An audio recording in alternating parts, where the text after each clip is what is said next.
On today's episode of Hardball Talks, Extreme co-founder Pete Hoffman and myself get to talk about the first 25 years of the Extreme Baseball and Softball Club. Founded in 1999, here we are in 2024, 25 years later. Never imagined that we'd be at this spot. Had tons of great memories and trials and successes along the way. But today, I'm excited for you to listen to some of those experiences as Pete and I share about the first 25 years of Extreme. Hope you enjoy. Hi, everybody. Welcome to Hardball Talks. I'm your host, Brett Swip. And on Hardball Talks, we have the opportunity to share stories, experiences, opportunities, challenges in the life of sports and life where that collides.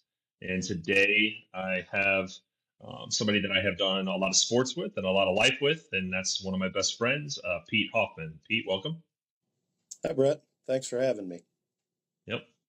Look forward to kind of talking here a little bit about this kind of historic year for Extreme, which is the 25th year. Maybe just to get us started, though, the quick 15 seconds on who is Pete Hoffman. Pete Hoffman is a retired railroader, a retired coach who's enjoying life, spending time with family, and continuing to follow my faith journey. Awesome. Yeah, I have gotten a chance to not only witness your faith journey and witness your retirement, but also get to sharing some of it with you. When you say your faith journey, maybe what does that look like over the last couple of years? Well, it's for me, Brett. It's kind of switched from being a fan of Jesus my whole life to now being a follower of Jesus, and just trying to learn more about him and the person he was, and trying to be more like him. That's awesome. Thanks for sharing that. I appreciate that. Your boldness and kind of living that out. So please continue on. It's encouraging to a lot of us. So let's start with 1999. That's the year, and I am 20 years old in 1999. I'm in college. At Truman State University. What about yourself? What are you doing in 1999? Wow. Of course, I'm still working, but I'm really starting to get into my daughter's softball journey at that time. My son also played baseball, but he was a little ahead of her. But at that time, that was actually the first year I was hired on as an assistant coach at Collinsville High School. And we had some things going on when I got in there. I knew our players, our athletes needed something more than what they had available opportunities. And I think that's where I first decided we were going to try to put a team together that could play more after the high school season was over. Yep. And somewhat similarly, I was around softball. I have a sister who's 7 years younger, and our family was a sports family, and softball was one of those sports. And I got to see, that impact on her and other young ladies in the community. And I was away at college and kind of getting into coaching, and I remember vividly kind of sitting at my desk in my room at Truman State, and I think you and I can't quite remember if we were on the phone or email or what we were doing back then, but we were sort of talking about this need of more development and more growth and a more positive experience in summer softball at that time. So I bring up 1999 because that, of course, was the founding year of the Extreme Baseball and Softball Club, and back then it was just Collinsville Extreme Fast Pitch. That's how it started. What do you remember about that first team or the beginning of that? I think it was, this was something where it's nothing at all like it is today. The opportunities really weren't there. We didn't know what we were doing. We knew that there were some tournaments available. We also knew that our athletes' skill level was way behind some of the other schools in our area, and we just decided that it was time to get them exposed to more training in the summer and also to more games. Uh, Not to really see what we could do out there, but for everyone to see what was out there, what we were competing Yeah. against, and how far behind we were. So we threw in that first season. We put on some t-shirts and shorts and had a shirt that said "Extreme" on it, and went out there and didn't really set the world on fire, but it was a great experience, and I think it really exposed the athletes and the families, especially to what was out there and what we were up against. Yeah, that's just the way you put it there about getting out there and seeing what was out there. I remember we played in a few tournaments and we did poorly. I can't remember exactly if this was in 1999 or 2000 or what it was, but we made it to a Sunday for the first time, and I remember this was at a tournament in Millstadt, and everybody was so excited. We had the tents and the coolers packed, and we had laid out that we had a long day of 3 games, to get to the championship, and this was our first Sunday that we hadn't gotten knocked out in pool play or whatever it was, and let's say that the 8 a.m. game on Sunday we lost 10-0. And so it wasn't, we were all planned and prepared to have our whole day of playing softball, but really we just got again introduced to a whole nother level, a whole nother competitive environment, and we walked away from a lot of those situations like we have more work to do.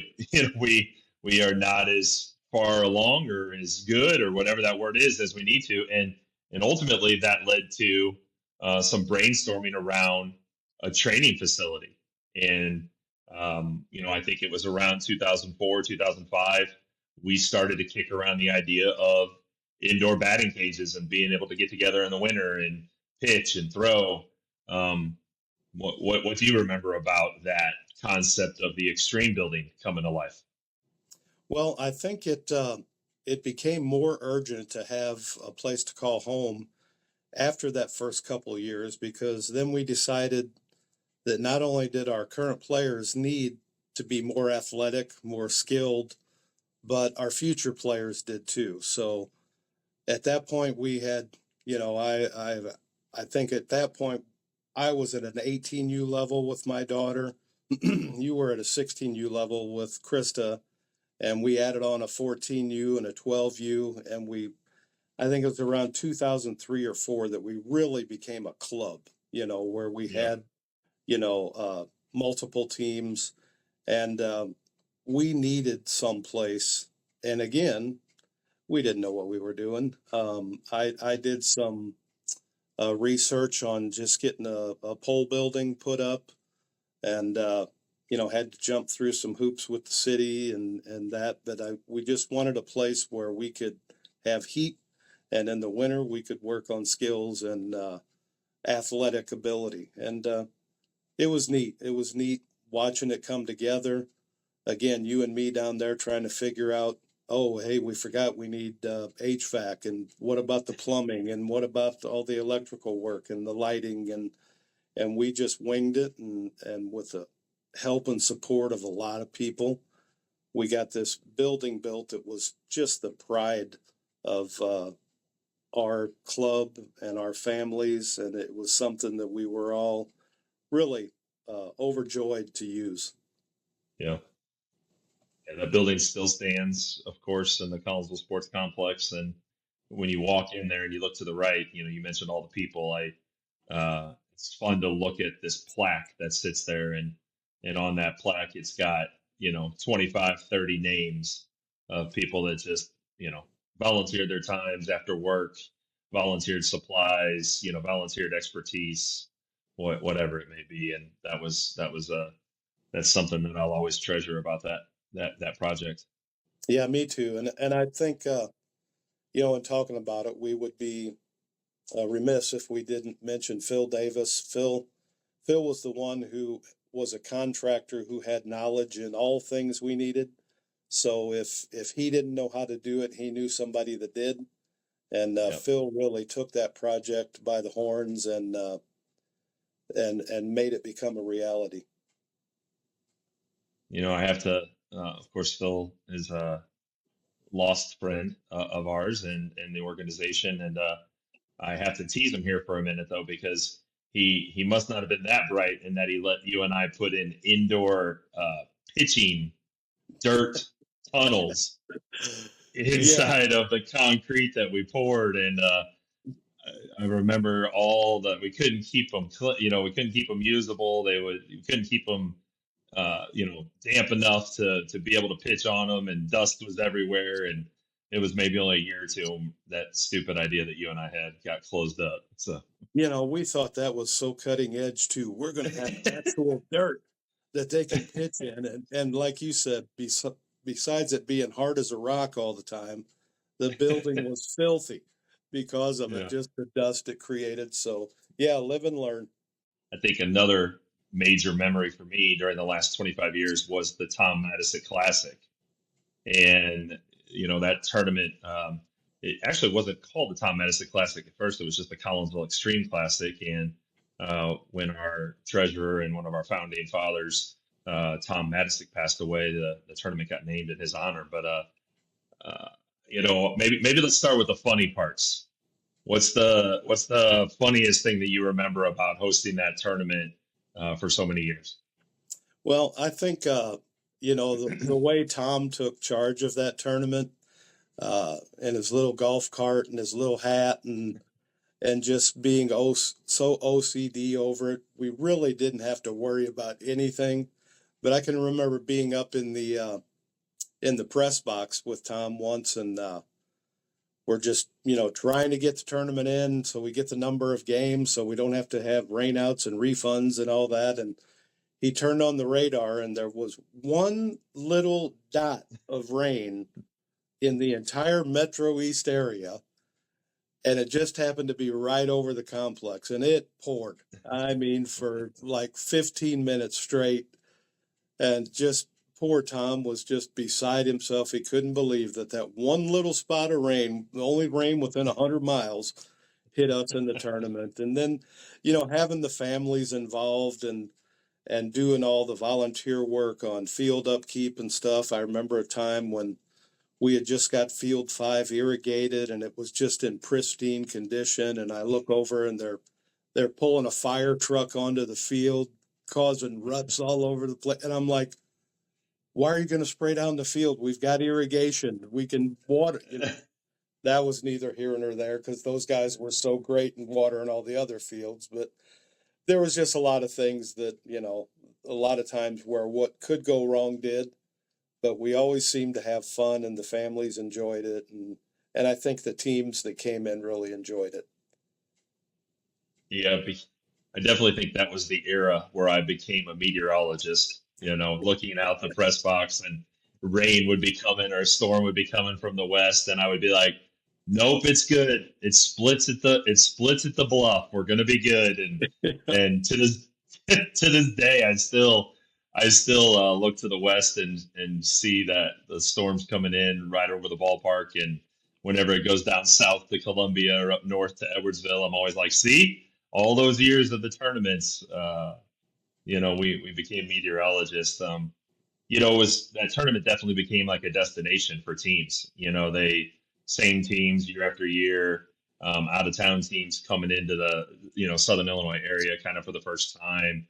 Uh, all the special perks, the umpire trailers, to make sure that they had a good experience. The concession stand to make sure that the families had, and players had a good experience. Fencing fields, this was before fields really had permanent fences on them. So, the volunteers would get out there and put, pole drive, a bunch of poles in so that we could put up fences for the girls to, have appropriate sized fields for their age group, and that it was all about the experience, and that was just that's just something that was so important to us for the girls to have the right experience. Well, yeah, I think when we said where we were putting the building up and a couple other things, we didn't really know what we were doing. But by this point, when we started the tournament, we'd all been on the tournament circuit for a few years, and we knew Hmm. what we liked as coaches, and we knew what we didn't like when we went to tournaments.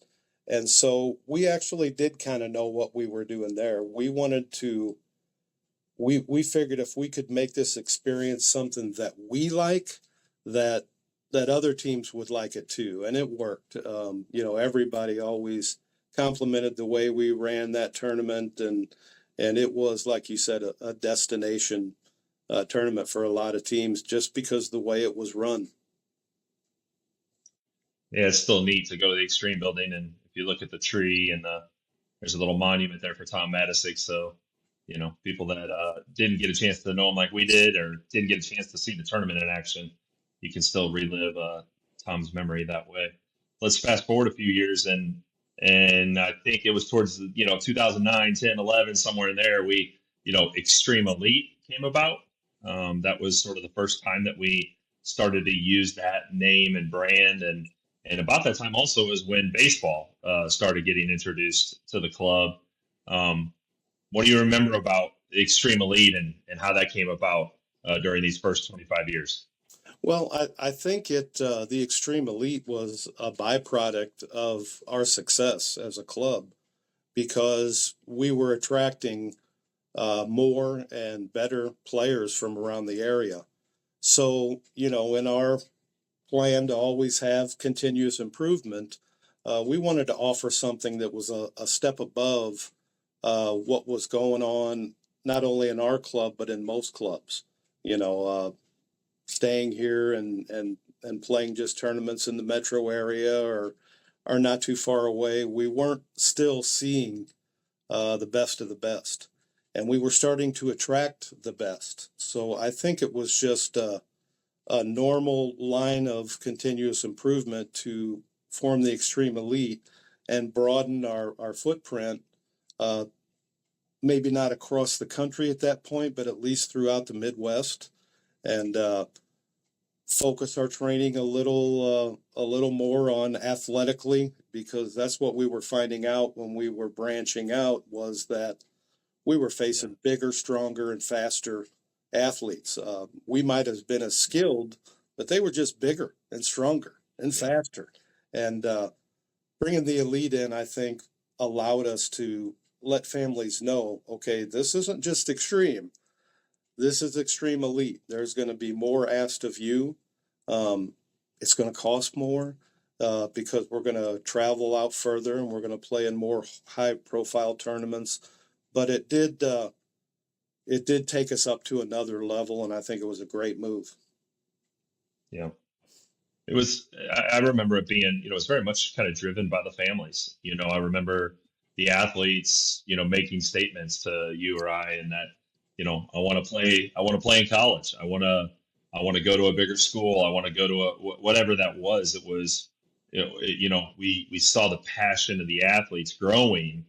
And so that always kind of motivated us to continuously improve with them, and they wanted to practice more. We got an extreme building. They wanted a better tournament experience. We hosted the Tom Madisick tournament. They wanted to, continue on and play at a higher level. The Extreme Elite was born. And I think it's just a theme of what that, the beginning decade or so of the extreme is answering to the desires of the families and the athletes. So what Definitely. about baseball came around then? That's when we started to have people interested in bringing kind of this model and this development into the baseball world. What do you remember during that transition?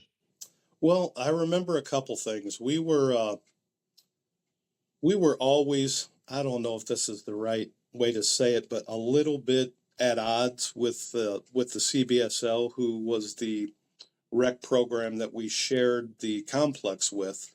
So there were always scheduling conflicts, and at the time there was a guy who was interested in maybe seeing about uh, having extreme baseball that we reached out to, and he just happened to be the president of the CBSL. So I think it really accomplished two things. It allowed us to get in the baseball world, and I think it strengthened our bond with the CBSL, where we were letting them know that, hey, if your players, baseball players, are looking for a next level club, we're going to have that in baseball too. I think it's one of the best moves we ever made, and I really don't know if there's any other clubs around that have a long standing baseball and softball opportunity.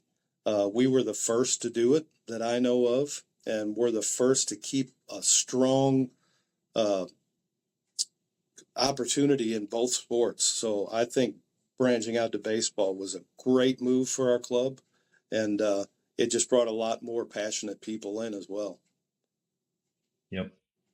So let's kind of go to where we're at now on the calendar. So we're around 2010, 11, 12, 13, right in that, in that window. And that started to be the time that we ran, we had baseball, softball, all ages, so we were down at the lower 8, 9, 10, 11 age, all the way up to 16, 17, 18. And you mentioned it earlier, we hadn't quite stepped out nationally yet, but it was coming. And I think it was right around 13, 14 that we started to really, right there, the early 2010s, whatever that was, we started to branch out nationally and even, got more exposed to what was out there. I remember I tell this story a lot. Our training model changed in 2014 and 15 with the three-dimensional model, and I remember why in my head. We were at a tournament in Tennessee, and we had one of the best shortstops in the area was playing shortstop for us, and we were playing a Fury team from Tennessee, and they hit a ball that just our shortstop didn't even get a chance to move one step, and the ball was to the outfield, and we lost, by again, here we are again at that.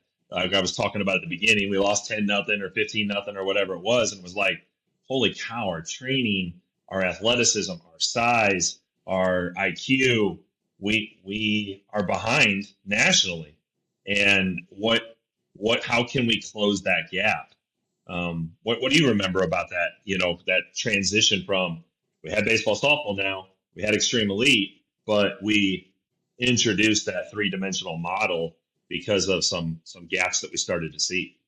I think the three-dimensional model again was a fantastic move for our club.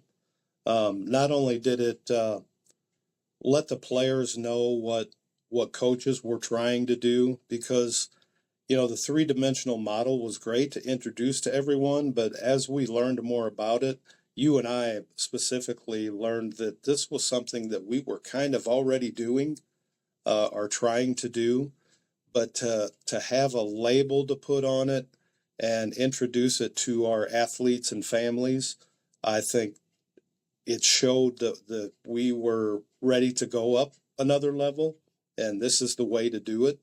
And rather than just say, Pete and Brett think this, to get this nationally renowned methodology of training and coaching was something that was sorely needed. And I think introducing and let people find out about it and find out what we were trying to do with the kids was fantastic. Yeah. Yeah, it put some words to kind of what we were doing.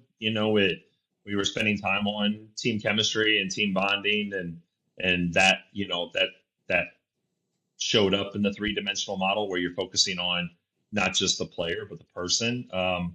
It was a long-term process focused, which is something that I remember we would bring up a lot, which is don't get too caught up in the outcomes now. Keep that long-term focus, and God has a plan for the trials you're going through now and the successes that you may have at different times.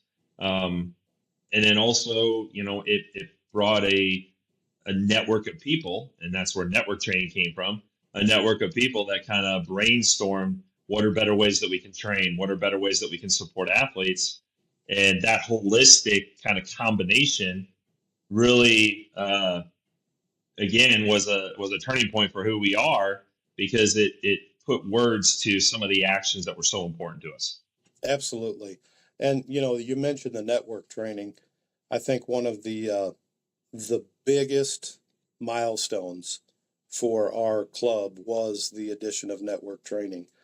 To be able, in those days and earlier, everybody that played a select softball or baseball or whatever had their coach, and then they would have a private pitching coach or a private hitting coach or somewhere they would go for strength training, and to be able to combine all of that into our network training was not only highly beneficial for families, but I think even more beneficial for coaches, because you Yeah, could go to a network training and see what these trainers were teaching your kids. And then when they got released back to you, you could work off of that and then inject your own ideas and team yeah, chemistry and bonding things to go along with what they've trained. And it is just fabulous. And again, I think we were at the cutting edge of when we introduced network training. This was something nobody else had ever done. And it was fantastic. And I think at the very beginning, some of the network trainers, like when my team would come, they're like, oh gosh, here's the founder and I've got his, but I was a student. When you yeah, stop being a student, you're done. And yeah. just listening to these young people and their expertise, then injecting my own ideas and philosophies with that, just fantastic. The network training, I think, is still today what sets the extreme apart from most clubs.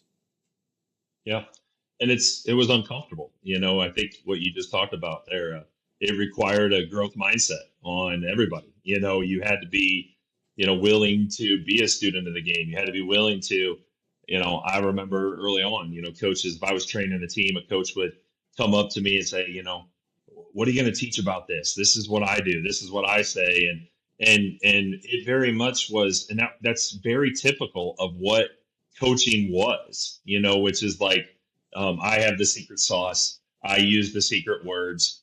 I'm the one that gets the change out of the athletes. And this shifted everything to athlete focused.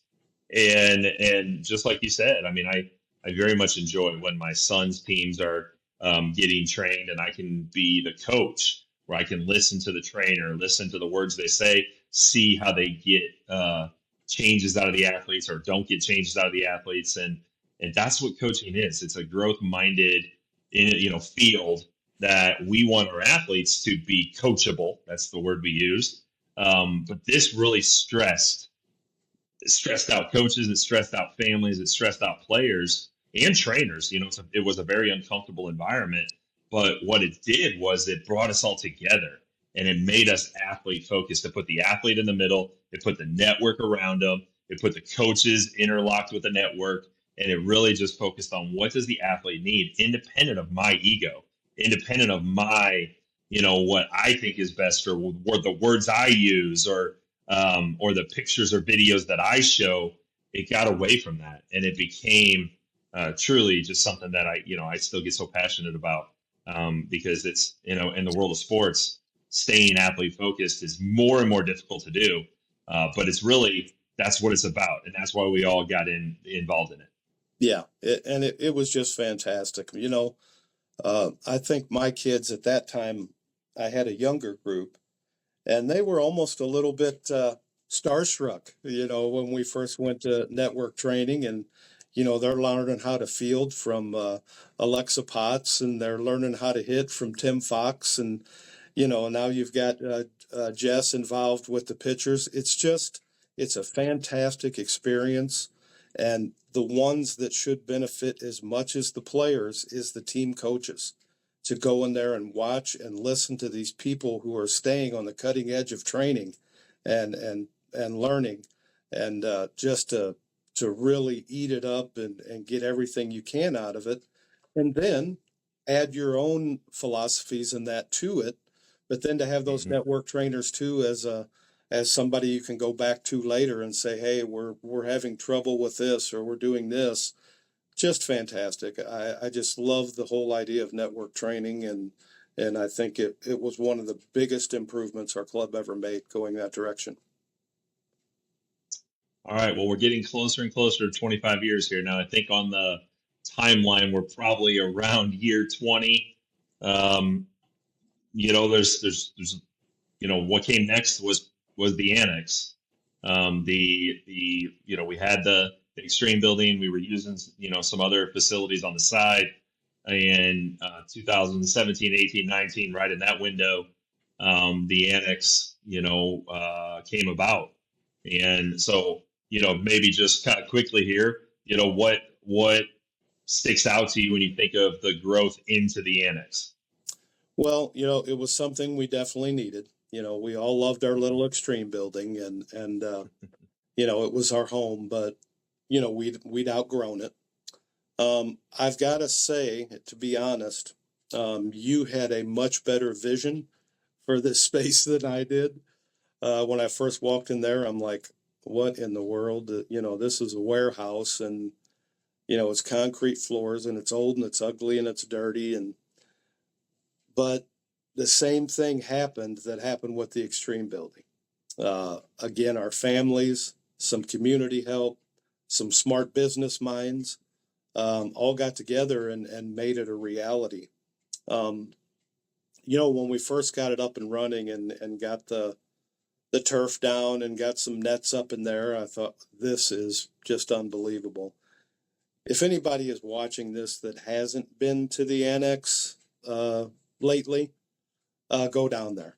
Go down there and see what a group of educated, passionate individuals can do when they put the athletes in the forefront of their thinking when trying to build a space, because the place is unbelievable. And it's all because the minds that were developing it for keeping the athletes in mind. And it's set up just great. And I say that, but I also say I'm pretty sure that 10 years from now, I will say, if you haven't been to the annex, because, we're not done. I mean, it's constantly, we have this continuous improvement mindset. And while I'm kind of, you know, on the bench now and not as involved, I absolutely keep up with what's going on.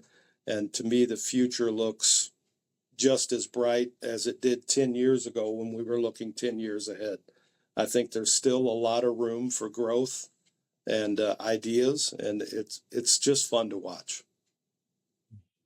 Yeah, the words, again, I think we're here at year 25, and what got us through those 25 years, um, it was that continuous improvement. It was that growth mindset. It was staying athlete focused.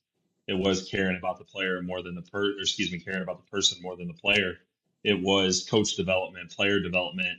The annex is just is a work in progress of a facility that helps facilitate that, and that's what the next 25 years looks like, is taking those same value important pieces, those value propositions, those things that are important to us, and making sure that we have a facility, a club, a system that continues to support those foundational pieces that we began with, that we started this journey with. And we are 2024 now is our 25th year, and just wanted to kind of take the time to go through this journey to see how some of our values were developed, and the things that were important to us were developed, and it's culminating into, what does this next 25 years look like? What does this experience, and frankly, it really comes right back to staying growth minded, staying player focused, being continuous, focused on improving continually, it goes right back to those foundational values of what the extreme has always been. It might have a little different look, might have a different, piece of equipment or a different trainer or a different uniform or it might have a little bit of a different outside look, but the fabric of what it's going to be the next 25 years, in my opinion, is always going to be linked to those foundational values of who we are. Um, what do you think about when you think about the next 25 years? I I think you said it perfectly. If that's why we've made it the first 25 years, is because we've Hmm. never changed that focus on the person over just the player. And I don't see it ever changing, because that is who we are. That's not something you can say, well, we used to be like this. When it's not like that anymore, we'll no longer be a club. Right. The right people are in the right places to make sure that while it's a tough market out there, and people are looking for different things, our foundation hasn't changed. We are who we are, and if that's not what you're looking for, that's fine. But I've kind of really liked this forever home campaign, if you want to call it that, that's been going around. When you see the kids who have come to our club and stayed with it through their whole journey, uh, it's turned out very well for them, because of the foundation that we've set. And it really, well, it is about the training and the physical and the making them a better player, but it just goes so much deeper than that for us.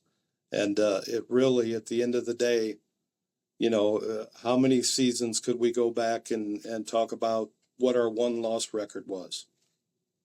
I don't know. You could pick any Right. season. I couldn't tell you what my one loss record was, but I can tell you that year what players grew and developed Yeah. and learned, and what families had fun and enjoyed themselves, and got to see their kids mature and grow in the game. That's a foundation.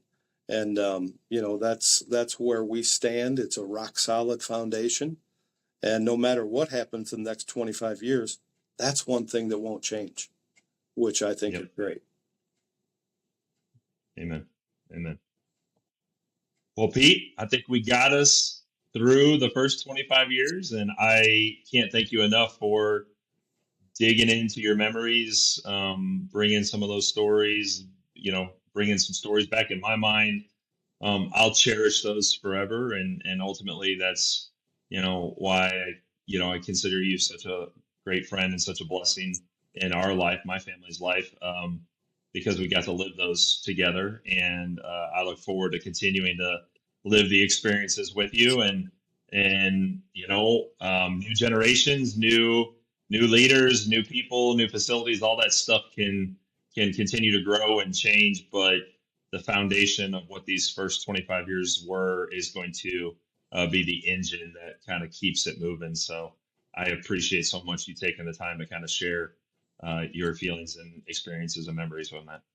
Well, I enjoy, talking about that, and the things we went through, and all the stuff, the trials that we had.